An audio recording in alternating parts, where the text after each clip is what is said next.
they won't hear my voice. So if you could say, I found God here, you know, and tell your story. How did the Lord find you? How did you find it? How did you find each other?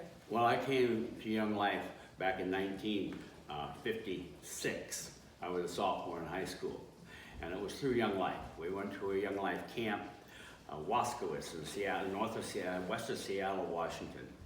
And I wasn't really what you call I was a sort of an edgy kid, and so we got. You weren't a choir boy. No, and so we got to Camp Waskowitz, and we were told we were not supposed to throw snow in the portables and all that sort of thing. Somebody was chasing me through the portable, and I couldn't get the door open in time, and I went right through the door and tore the door right off. The hinges landed on the snow, and What's a portable? like a Portable classroom. yeah. Oh, portable okay. I classroom. thought it was like a portable bathroom. No, Okay. portable classroom. And the person that was chasing me was a senior, and he came right out on top of me, and we landed in the snow. And our Young Life leader was Addison Sewell, who was one of Jim Rayburn's Club 37. I'm sorry for my editor, Sewell. Sewell, Sewell. Thank you. And he was one of Ed Sewell's Club 37 kids from Texas. And he came alongside, and he said, Chapel, we're going to send you home. You were told you couldn't do this, and here you went ahead and did it anyway. While he was chasing me, that's true, he knew that. But, so we're going to send me home, but along came Jim Raley, who is also a Club 37 kid, who started Young Life in Texas, and Jim Raley and Bob Mitchell and Ad Sewell all came north to start Young Life in Seattle. Ad Sewell was in Queen Anne, which was the club I was in, and also Roosevelt and Bellingham. And Jim Rayburn, Tom Rayleigh, excuse me, was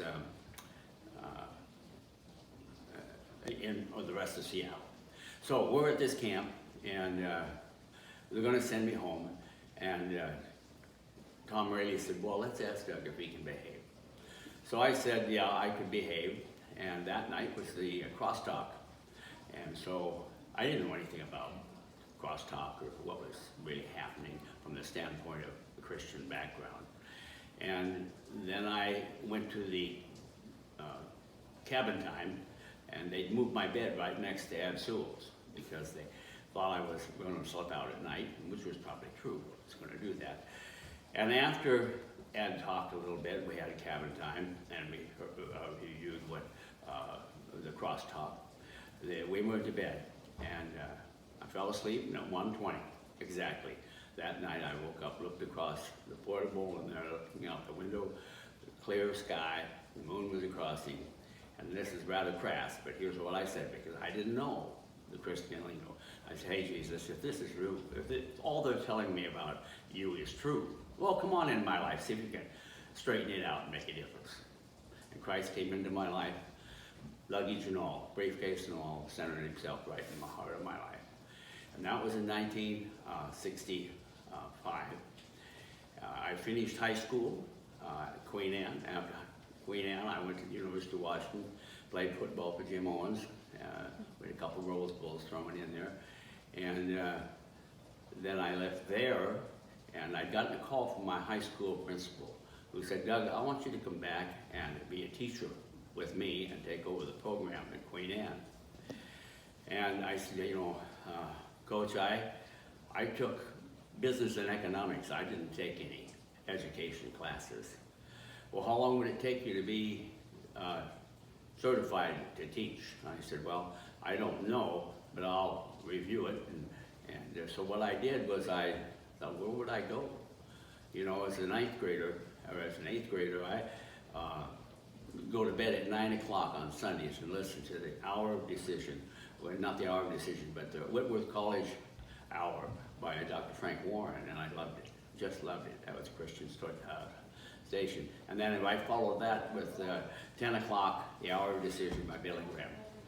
And that was unusual for a kid my age.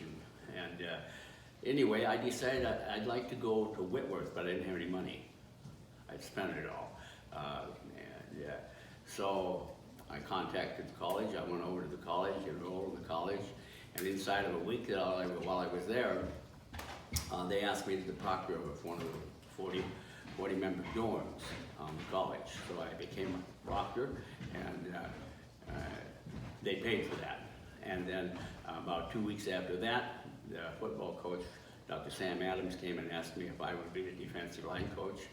And I said I would do that, and he said I'll make up the difference between the cost of your dorm and your food and all that sort of thing with paying you for being the defensive line coach. And so that's how we got started, and I came to the Lord. And you want me to continue from here?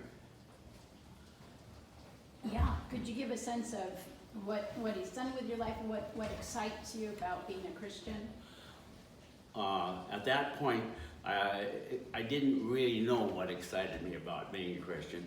All I knew is that Christ is in my heart, and my life was changing, and I was becoming a different person. So when I left there, I went to Lake Washington High School in Kirkland, Washington, where I was football coach, wrestling coach, cross country and track team coach, and I taught business law, business math, and business English, and keyboarding. We didn't have computers in those days. And after about 5 years, I got fired. The reason I got fired because I was coaching exactly like I had been coached at the University of Washington. In your face, grab the mask, growl and snarl. And that didn't go over real well with kids in the 60s. It still doesn't now. And of course, I've come to realize that that wasn't really the way I should be coaching. So I didn't know what I was going to do. I mean, out of a job from the standpoint of coaching. I was still teaching. And the young life leader, Doug Burley, said, I want you to go to basic youth conflicts in Seattle in the Coliseum with me. I'll take you in there. And I'd already paid $15 that spring, and I said, okay, I'd do that, reluctantly, but I'd do that. And we went into the Coliseum, and how were we going to get there? Well, Doug knew the Green family. They owned the mortuary, the funeral home in Kirkland. And so, yeah, I'll bring a ride. I said, I'll get a vehicle. So he shows up with a 1973 green Hearst. And we piled all the kids in the back of that. I sat in the window, and he was the driver, and we drove into the Coliseum to see what was going on there at the Coliseum. While I was there, I went up in the balcony and sat in the balcony and told Doug I'd see him afterward. And then afterward, I met him down the foyer and said, well, I'm not going to come with you anymore. I'll drive myself in. And he didn't think I would do that. And we went back to my trailer, which was a 30-foot by 12-foot trailer in North Bend, Fall City. And when I got there after the week, I came back every day that week. And after we got back home, I was totally convicted that I need to have a change of venue in my life. In other words, Christ was in my heart. There was no question about that. He came in and he won't leave. He's right there. He loves me and cares for me. And so that was where I started out from. And I got down on my hands and knees and told the Lord, you know, you're in my life. I know that I see changes, but I'm running the show. And that's not what you want. And that's not what I want. I want you out of the trunk of my car and in the driver's seat of the car and running the show. And I want to ask for one thing.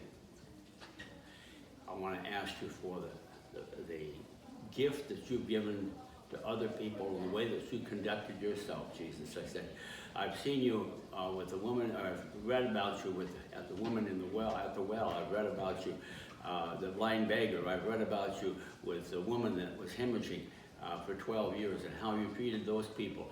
And I remember looking at you at the cross and seeing how you made arrangements for your mother with the Apostle Paul. Mother, behold your son, behold, recognize your mother. And then I know what you said to the criminal on the cross. The criminal said, Lord, when you get to heaven, remember me. And Jesus said, this day you will be with me in paradise. All of those things are the things that I admire so much about Jesus Christ because of the quality of gentleness. I needed to be a gentle person, and I was not a gentle person. So I asked him was the gentleness in my life.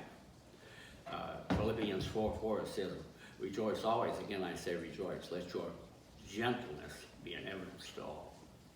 And my wife and I have that on our rings, because that's my favorite scripture.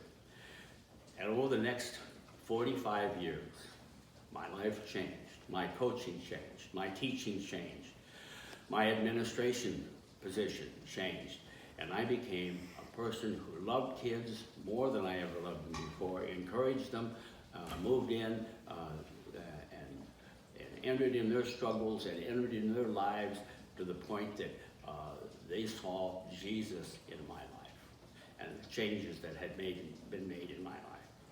I still get calls from people. I've been there for 50 years now. Now I'm doing things, I started in young life and I came up to Malibu for the first time in '64. I spent 1 week, then I spent 2 weeks, then I spent 3 weeks, and from that time on, week after week, I spent over 2 years as weekly counselors here, head counselors here at Camp Malibu. And can you stop for a minute? You're doing great. Okay, that's okay.